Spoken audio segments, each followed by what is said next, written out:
Hey guys, how's it going? Quick video today coming out of the Tokyo Game Show. Again, they're running a demo of Path of Exile there, and one of the attendees streamed it live to Twitch. Part of that showed us off some of the keystones. Now, the community dived on that, did the Google translations for us, so we need to be mindful. Some of that information might have literally been lost in translation.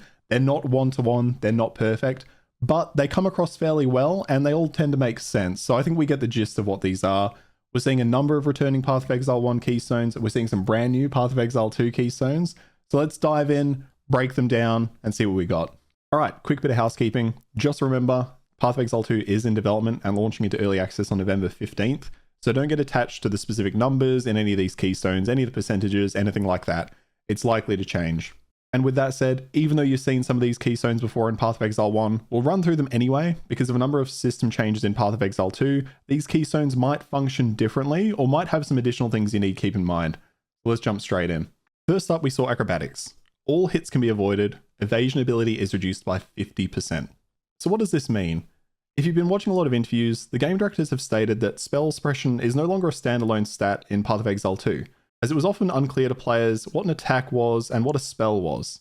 So in Path of Exile 2, they're now the same as stats like evasion are concerned, but there are some attacks that evasion won't protect you from, which are going to be things like large AoE attacks by certain mobs or bosses. If you're standing in an ability like that, you won't be evading it.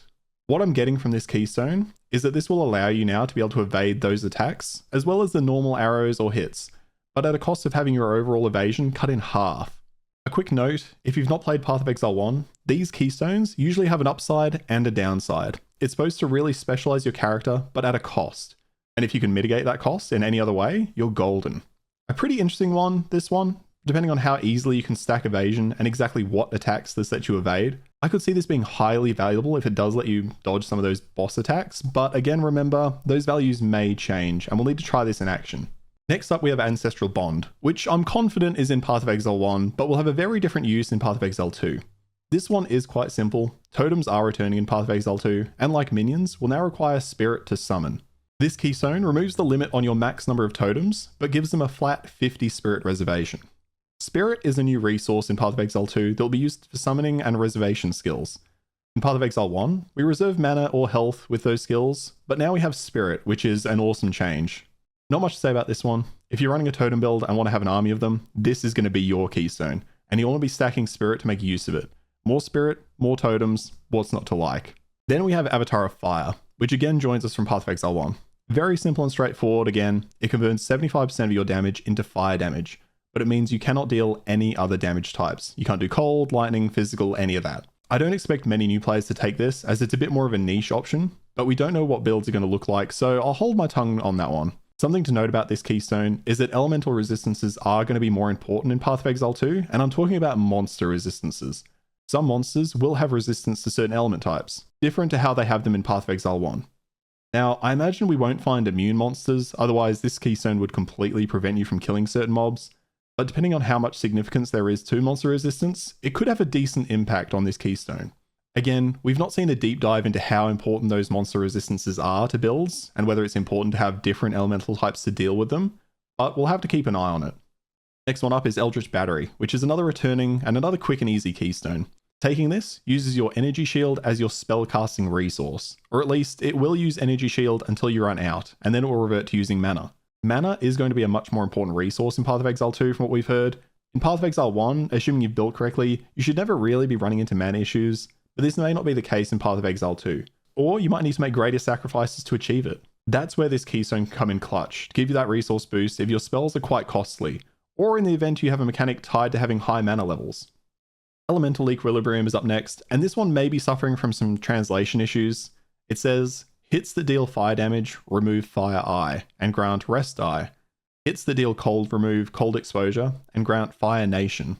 We're going a bit Avatar with this one. And hits with lightning damage, remove Love, and grant Frost Eyes. For context, in Path of Exile 1, this skill has the following text. Enemies you hit with elemental damage temporarily get 25% resistance to those elements, and minus 50% resistance to other elements. I think this is saying the exact same thing, but without associated numbers. If you use fire, the enemy will get resistance to that, but will then be weaker to another element, or all elements. Great if you've got a rotation of different abilities and different elements, but we'll need to see this one in action just to be sure, because if there are new stats, I doubt it's going to be called Fire Nation, but if there is a new stat or a debuff that this puts on enemies, then we'll need to really clarify what that does for the builds. Eternal Youth. Another easy one, but new in Path of Exile 2, I believe. The language here hasn't translated well, but essentially, your flasks will now apply to your energy shield instead of your health. This will come in real clutch for those low life builds that stack energy shield, and will be a must take. Again, the downside here, guys, is that your flasks won't regenerate your life anymore. In Path of Exile 1, we have some builds that intentionally want to be low life, so if those translate to Path of Exile 2, which I'm betting they will, this will help keep you alive. Next up, another new one, Giant's Blood. One of my subs and regular stream viewers flagged this one for me, and I'm fucking thrilled. Cheers, Fufu. This keystone here will allow you to wield two-handed melee weapons in one hand, meaning you can dual wield two-handed melee weapons. Now it does specify melee weapons. I was hoping we'd maybe be able to see dual wielding crossbows, although that would raise some questions for how you'd reload, but it does look to be locked only to those melee weapons, which makes sense. Doing this also doubles the attribute requirements for that weapon, however, so you'll likely need to be stacking strength or the related attribute. I can't wait to run through the world as a warrior with two giant great axes. This does bring up some interesting questions about weapon skills though. We know skills are tied to weapons. Being able to dual wield multiple two-handers may open up the abilities to then use more skills, but that would mean the animators would need to animate everything around that fact. I'm assuming you will probably be locked into the skills that are attached to your main hand weapon, but I'm going to cross my fingers on that and hope we get some clarification on it soon. Another Path of Exile 1 keystone returning, Grand Sing Blow, which I'm going to assume this is mistranslated from Glancing Blows. This one doubles your block chance, but means you take 50% damage from all blocked hits. Another pro and con, as there always are. You'll block way more often, but you'll always take damage. If you're leeching or have enough HP, this is a great option, but you just need to be mindful about how much punishment you're taking. This is definitely one that's better for those tankier characters. Next we have Heartstopper. And apologies for the text on this one, it's really hard to read. It says, if you have started taking damage over time in the past second, the damage you take is reduced by 75%. This is great for dot defense, enemies cursing or casting poisons on you. Now the second line is hard to read, but with context, I believe it starts, if you haven't started taking damage over time in the last second, your damage over time will increase by 50%. So it sounds like a case of reducing incoming dot damage while increasing outgoing dot damage. I'll need to take a closer look at this one come release because that sounds a little too positive. There is a Trickster Ascendancy node of the same name in Path of Exile that cycles between two stats, reducing your damage from dot and then from hits, so it may be a poor translation in this case if they've gone for a similar styled node. Stay tuned, and if we get any clearer information on this, I'll throw it in the comments so you can double check. Next up, a super quick one, Iron Reflex. This converts all of your evasion into armor, which is enough said really, but for those new to Path of Exile, evasion and armor are two defense stats that you can build into. Evasion dodges attacks completely, while armor reduces the incoming damage. You'll usually see tankier characters taking armor and weaker dex-based characters taking evasion, but if you do have something that boosts your evasion quite significantly, you can also add that to your armor with this perk. Now, we have another returning node here in Mind Over Matter, which causes you to take all damage from mana before life, basically giving you a second life pool in your mana, but it does cut that mana regeneration in half. A great node for classes that aren't frequently casting spells that will leave them low on mana. With enough mana regeneration, you may be able to overcome that downside. I know I use this for my Archmage Nova build in Path of Exile 1, but as mentioned earlier, mana values will be different in Path of Exile 2. We don't know the full extent of exactly how useful mana is, how hard it will be to regenerate, so we'll be able to better break this one down once we get that information. But this is absolutely a good node for people who need that extra tankiness or have different uses for their mana. Now, for those minion aficionados like myself, the Necro Talisman, another very straightforward one.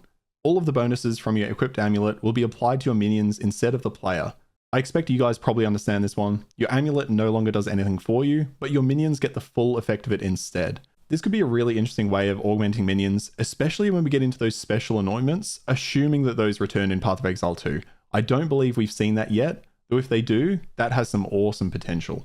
In any event though, being able to buff your minions like this will be essential for Zoomancer builds or summoners with a lot of minions. Oasis is next up and new in Path of Exile 2. This one is quite interesting. It looks to reduce your total number of flasks from 5 to 3. I believe that's a -2 there, and it will allow your flasks to heal for 50% more. A solid choice if you're just running multiple health flasks and want to save yourself some keybinds. I'm not sure I like this one. If it only impacts flask healing, it seems like you'd be better off just having 2 extra flasks. but once we see the interactions on this, we'll have a better idea of its uses. And with some of this wording, we need to be mindful of the translation for sure. So this is definitely one I'm going to keep an eye on. I'm curious to see what this will look like at the early access release and what it would do for certain builds. We have Resolute Technique next, also returning from Path of Exile 1, and is another easy one to understand. Player hits cannot be avoided, so an evasion minion will be butter in your hands. They won't be able to dodge. The downside being, you cannot deal critical strikes, so you're losing that top end damage for consistency in hits, which, if you're not specializing into critical hit or crit damage, it's not a terrible option. This one might also be particularly helpful for those leeching characters. It's awful if you're a character that relies on leech and an enemy is just absolutely evading everything, but not being able to deal those critical hits is a pretty significant downside for that top end damage, so there's definitely that pro and con for this one for sure. Resonance is almost a riddle in itself, but when you break it down, it gets a little clearer. Let's go through it. Gain a power charge instead of a frenzy charge, gain a frenzy charge instead of an endurance charge, and gain an endurance charge instead of a power charge. It basically swaps around how you gain charges. If you have an item or ability that generates an endurance charge and you prefer it to be a power charge, this is the node for you. This opens up quite a few build paths for the skilled Path of Exile players out there. If you're new to the game, don't stress too much about this. Just know that you have the ability to change how you gain those charges as you start exploring those systems. Charges, to put it briefly, buff a certain aspect of your character, and are also used in Path of Exile 2 to augment ability casts. Endurance charges in Path of Exile 1, as an example, would give you additional damage reduction, but we've seen power charges used in Path of Exile 2 to augment summons for the Witch, so we may have more uses coming to us on that front. Now, we're on to our last four here. We have Unwavering Stance, probably supposed to be unwavering. This will double your stun value, allowing you to stun monsters much more quickly, but it removes your ability to dodge roll. I feel like this one is going to be a bit niche. I haven't tried Path of Exile 2 yet, but from what I've seen, the dodge roll can be very key to escaping tricky situations. But if you're a warrior, for example, and you have the movement abilities like Leap Slam to get out of trouble, this could be an interesting option to make your stuns much more potent against monsters and bosses. We've seen in a lot of demos that the bosses do have like a stun or resistance meter to certain elements. Being able to fill it up much more quickly could help you really avoid some damage. Alright, Val Pact up next. I'm assuming this is not supposed to be Val Pact, so I'm just going to say Val Pact. Another easy to understand one. Life leeches are now instantaneous, but life flasks cannot be used. One for the life leeches out there for sure. I recall from interviews, life leech was a challenging topic. Sounds like it was built on a house of cards, and they've had to unravel that for Path of Exile 2 and put it back together. Life leech means you'll regain HP when doing damage to enemies. It's generally tied to faster playstyles because if you're not damaging, you're dying when in combat. I'm curious how this will feel with Path of Exile 2's slower combat style, but having that leech instantly means it won't be a slower health gain over time. Second last one, and our last keystone new to Path of Exile 2, Whisper of Doom. We do have something similar to this in Path of Exile 1. This allows you to cast an additional curse, and it has the text, curse activation runtimes are doubled. Sounds like this keystone will allow you to cast more curses and have them last twice as long. Again, the translations can be rough on these coming from Google Translate, so we'll keep an eye on this as we get closer to release.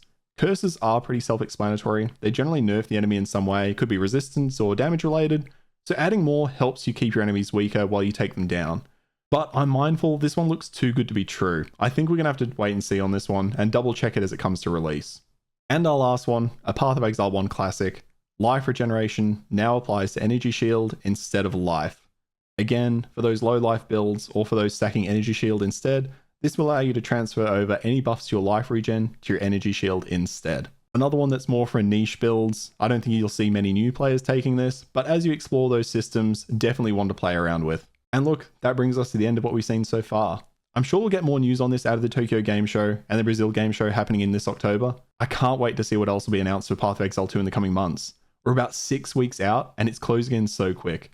Remember, these keystones are supposed to be specialized in a lot of cases, not must picks for your character, because they have those pros and cons and are likely to change in the lead up to early access and probably after that too as they balance the game further. Thank you so much for checking out this video, guys. Let me know in the comments, are any of these keystones going to be essential to your playstyle? I know the minion one, I've already said it before in other videos, I am going to be going minions, I'm going to be going hard on a Zoomancer build if I can. That Necromantic Amulet is going to be absolutely clutch for me. As always, if you want to help me out, the best way to do so is liking and subscribing to the channel. I'll be covering all things Path of Exile 2 as they come in, but you being here to watch the video, that's already enough. I'll catch you down in the comments, guys. Have a good one, and I'll see you next time. Cheers.